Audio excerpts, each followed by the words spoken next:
नमस्कार। आज हम लोग बात करेंगे 11th के यूनिट 2 एटॉमिक स्ट्रक्चर के बारे में। यह लेक्चर हमने बिगनर्स के लिए बनाया है, उन बच्चों के लिए जो 10th के बाद 11th में गए हुए हैं। आपको इस चैप्टर में बहुत सारे ऐसे फंडामेंटल नॉलेज के बारे में पता चलेगा जो पूरी की पूरी केमिस्ट्री का बेसिक्स बनाने में मदद करता है। इसीलिए अगर इस चैप्टर को मैं चाहूँ, इस यूनिट को मैं चाहूँ तो बहुत कम समय में ही ख़त्म कर सकता हूँ। अगर हम चाहें तो कॉम्पिटिटिव पॉइंट ऑफ व्यू से बात करें या फिर आपके स्कूल में जो पूछा जाता है वो लास्ट के इलेक्ट्रॉनिक कॉन्फ़िगरेशन को ही पूछा जाता है। लेकिन अगर आप इस चैप्टर के फंडामेंटल्स को समझ जाएंगे तो मॉडर्न फिजिक्स में बहुत सारे क्वेश्चन आप आसानी से बना सकते हैं। इवन रियल में केमिस्ट्री क्या है, केमिस्ट्री किस लैंग्वेज में बात करती है, केमिस्ट्री का क्या इंपॉर्टेंस है, उन सारी चीज़ों को भी समझना आसान हो जाता है। इसीलिए मेरी पूरी कोशिश है सबसे पहले मैं आपको यहाँ पर फंडामेंटल्स के बारे में बताऊँ। तो इसीलिए शुरुआत से ही मैं आपको पूरे के पूरे इस यूनिट का 1 से लेकर लास्ट तक, ए से लेकर जेड तक पूरा का पूरा एक लिंक बनाने का प्रयास करूंगा। इसकी मदद से पूरी की पूरी ये चैप्टर, ये यूनिट इतना आसान हो जाएगा और इसका कनेक्शन दूसरे यूनिट से कैसे है। जैसे जब हम बात करेंगे इसी यूनिट की तो इसी की मदद से हम पीरियोडिक क्लासिफिकेशन को बहुत आसानी से समझ सकते हैं। इसी की मदद से हम केमिकल बॉन्डिंग के यूनिट को बहुत अच्छे तरीके से समझ सकते हैं। इसी की मदद से हम मॉडर्न फिजिक्स के कॉन्सेप्ट को बहुत अच्छे तरीके से समझ सकते हैं। इसी की मदद से हम लोग इलेक्ट्रिसिटी के कॉन्सेप्ट को बहुत अच्छे तरीके से समझ सकते हैं। तो इसलिए ज़रूरी है कि अभी से ही अगर हमने अपना फंडामेंटल्स क्लियर रखा है तो आगे धीरे धीरे चलते हुए ये सारी चीज़ें जो एक बेसिक होता है, जिस चीज़ को बिना जाने आप सब्जेक्ट पर कमांड नहीं कर सकते हैं, तो वो बात इस चैप्टर से जुड़ी हुई है। आपको बहुत अच्छे से पढ़ना है और मैं आपके साथ पूरी तरीके से हूं। अपना इंटरेस्ट बनाए रखिए। ये साइंस बहुत इंटरेस्ट की चीज़ है, जहां पर आप एटम से बात करते हैं, जो नहीं दिखता है उससे आप बातें करते हैं। तो चलते हैं, बात करते हैं इस यूनिट की और हम मन की आंखों से देखने की कोशिश करेंगे। इस पूरी यूनिट को जब हम 4 पार्ट्स में डिवाइड कर लेंगे, 1 2 3 4, तो फिर ये यूनिट काफ़ी आसान हो जाता है समझना। और इसी प्रयास में मैं यहाँ पर आपको फर्स्ट पार्ट में लेकर के चल रहा हूं। इस चैप्टर को 4 पार्ट्स में डिवाइड किए हैं। फर्स्ट पार्ट में हम कहां तक बात करेंगे? फर्स्ट पार्ट में हम बात करने वाले हैं शुरुआती एटॉमिक मॉडल्स तक। इसमें बहुत कुछ आपको कॉम्पिटिटिव पॉइंट ऑफ व्यू से जानने का मौका नहीं मिलेगा, लेकिन एक कॉन्सेप्ट बिल्ड होगा। आपके मन में बहुत सारी क्यूरियोसिटी होंगी और उन क्यूरियोसिटीज को अगर आपने क्लियर कर लिया, उन सारी चीज़ों को अगर आपने समझ लिया, तो विश्वास कर लीजिए पूरी की पूरी साइंस समझना आसान हो जाएगा। इसलिए पहले पार्ट में भले ही एग्जाम के पॉइंट ऑफ व्यू से नहीं होगा, ये बिगनर्स के लिए बहुत ज़रूरी है इसको समझना। हालांकि जब आप एक बार पढ़ लेंगे तो इसी को मैं एक बार, इसी यूनिट को मैं दोबारा तरीके से बताऊंगा, लेकिन उसमें इन सारी चीज़ों को बहुत फास्ट बोलूंगा। और उसके बाद एक लास्ट में होता है जिसमें रिविज़न होता है। तो जब रिविज़न होगा तो उस समय हमारी कोशिश होगी बहुत तेज़ी से इसी यूनिट को ख़त्म करने की। तो अभी बिगनर्स के लिए इसलिए एक एक चीज़ समझना ज़रूरी है। हमने क्या बोला? पूरे यूनिट को समझ ही रखना है। हम इस यूनिट को 4 पार्ट्स में डिवाइड करके चलेंगे। 4 पार्ट्स में पहला पार्ट है ये, जिसमें हम शुरुआती एटॉमिक मॉडल्स की बात करेंगे। सेकेंड पार्ट में क्या होगा अभी मैं धीरे धीरे करके आपके सामने रखूंगा, वरना अचानक बोल दूंगा तो आप सारा कंफ्यूज हो जाएंगे। बस इतना समझिए, 4 पार्ट्स में है। पहले पार्ट्स में शुरुआती एटॉमिक मॉडल्स तक हमें बात करनी है। तो चलते हैं, यहाँ पर देखने की कोशिश करते हैं क्या है स्ट्रक्चर ऑफ एटम का कॉन्सेप्ट। और यहाँ पर हम देखने की कोशिश करेंगे किस तरीके से एटम के मॉडल के लेवल तक साइंटिस्ट लोगों की सोच गई। इस कहानी की शुरुआत होती है बहुत समय पहले से, करीब 2000 ईयर्स के आसपास से, जिस समय आज के 2000 साल पहले, 2000 ईयर्स बिफोर, ग्रीक और इंडियन फिलोसफर्स एटम की कल्पना करते थे। वो मानते थे कि मैटर का जो सबसे स्मॉलेस्ट पार्टिकल हो सकता है, चाहे ये हो, चाहे ये हो, चाहे कुछ भी हो, मैटर जो भी बना होगा कुछ फंडामेंटल पार्टिकल से मिलकर के बना होता है। और वो फंडामेंटल पार्टिकल्स फर्दर तोड़े नहीं जा सकते हैं, वो बाद में और ब्रेक नहीं किए जा सकते हैं। वो सबसे छोटा पार्टिकल होगा, वो इतना छोटा होगा कि उससे छोटा कुछ हो नहीं सकता है। ऐसी कल्पना ग्रीक और इंडियन फिलोसफर्स करते थे। इसका कोई साइंटिफिक प्रूफ नहीं था, लेकिन उनकी कल्पना थी और ये हजारों सालों से इस दुनिया में बनी रही है ये कल्पना। इस तरीके के इमेजिनेशन हजारों सालों से थे। करीब आज से 200-250 साल पहले पहली बार डाल्टन ने उसी बातों को ध्यान में रखते हुए, जो बहुत हजारों सालों से सोचते हुए लोग आ रहे थे, उसी बात को ध्यान में रखते हुए उन्होंने लॉ ऑफ केमिकल कॉम्बिनेशंस को प्रूव किया। क्या किया? डाल्टन ने लॉ ऑफ केमिकल कॉम्बिनेशंस को प्रूव किया।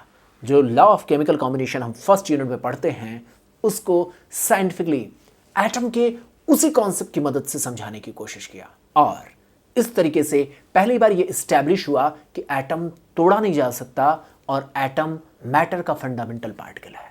लेकिन आगे चल करके कुछ ऐसे एक्सपेरिमेंट होते हैं जिसने इस बात को प्रूव किया एटम टूट सकता है, और जो आज हम देखते हैं, आज जो हम सोचते हैं, या अभी तक आपने जो पढ़ा है एटम का मॉडल, वो दुनिया के सामने आया।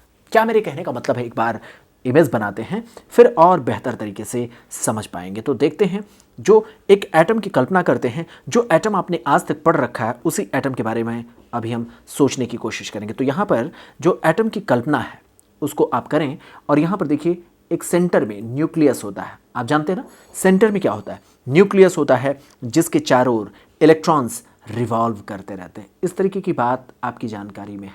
इस तरीके से इलेक्ट्रॉन्स रिवॉल्व करते रहते हैं। ये इलेक्ट्रॉन्स कैसे रिवॉल्व करते हैं और इसमें क्या क्या चीज़ें शामिल हैं, उन सारी चीज़ों को एक बार रिकॉल करते हैं। मैंने आपको बताया ना, न्यूक्लियस, जिसे आप न्यूक्लियस कह रहे हैं, जहाँ पर मैंने पॉजिटिव चार्ज दिखाया है, वो एक्चुअल में प्रोटॉन और न्यूट्रॉन को अपने भीतर रखता है।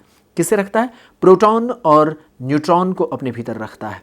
यहाँ पर प्रोटॉन होते हैं और न्यूट्रॉन होते हैं। वैसे ही जहाँ पर मैंने आपको आउटर सर्कल दिखाया है, वहाँ पर इलेक्ट्रॉन्स होते हैं। ये इलेक्ट्रॉन्स उसके चारों ओर रिवॉल्व करते रहते हैं। ये बेसिक फंडामेंटल्स जानकारी आपके पास है। मुझे जानकारी है कि आपको ये बात पता है, लेकिन डाल्टन के टाइम तक ये बात नहीं पता थी। दुनिया को कहीं भी नहीं पता था। लोग यही सोचते थे एटम एक सॉलिड स्फीयर की तरीके से होता है, एटम एक सॉलिड बॉल के जैसा होता है। डाल्टन तक यही सोचा जाता था। लेकिन धीरे धीरे करके कुछ ऐसे एक्सपेरिमेंट हुए। कैसे वो बात आई कि एटम का ये मॉडल जिसे आप देख रहे हैं, इस मॉडल तक कैसे साइंटिस्ट पहुंचे, उन सारी चीज़ों के बारे में हमें डिस्कस करना है। तो चलते हैं, देखते हैं यहाँ पर क्या क्या चीज़ें हमारे लिए जानना ज़रूरी है। तो एनसीईआरटी ने जो शुरुआती दौर में समझाने की कोशिश किया, उसको पहले हम देखें। तो फर्स्ट पैराग्राफ से ही हम लेकर के चलें तो ये बताया गया कि अराउंड 400 BC इंडियन और ग्रीक फिलासफर्स यही मानते थे कि fundamental building block of matter atom को कहा जाना चाहिए। जो मैटर का जो फंडामेंटल बिल्डिंग ब्लॉक है वो एटम है, और इस तरीके से उन्होंने एटम के बारे में बताया। ग्रीक वर्ड से ये लिया गया शब्द है, जिसमें आप देखें तो एटम का मतलब होता है एटमियो, जिसका मतलब होता है अनकटेबल या इनडिविजिबल। और बाद में ये चल करके जो कॉन्सेप्ट था, ये एक साइंटिफिक प्रूफ पाता है जब डाल्टन ने अपनी एटॉमिक मॉडल दिया था। डाल्टन ने अपने एटॉमिक मॉडल में इन सारी चीज़ों को समझाने की कोशिश किया। तो यहाँ पर आप देखें डाल्टन्स थियरी ऑफ मैटर, जो कि आज के करीब 200 साल पहले आई।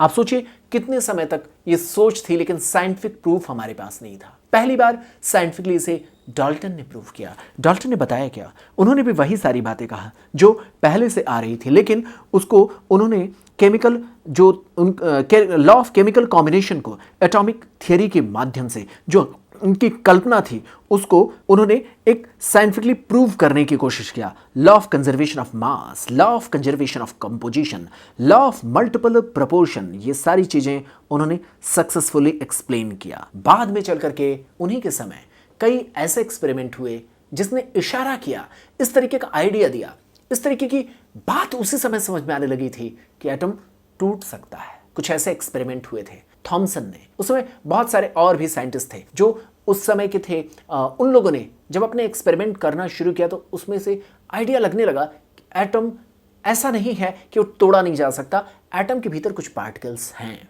और इस तरीके से जो डाल्टन ने अपनी बात कही थी, डाल्टन की बात आज के डेट में बहुत ज़्यादा मॉडिफाई होती है, और उसके मॉडिफिकेशन में क्या क्या चीज़ें शामिल हैं पहले उसको देख लें। डाल्टन के अकॉर्डिंग एटम क्या होता है?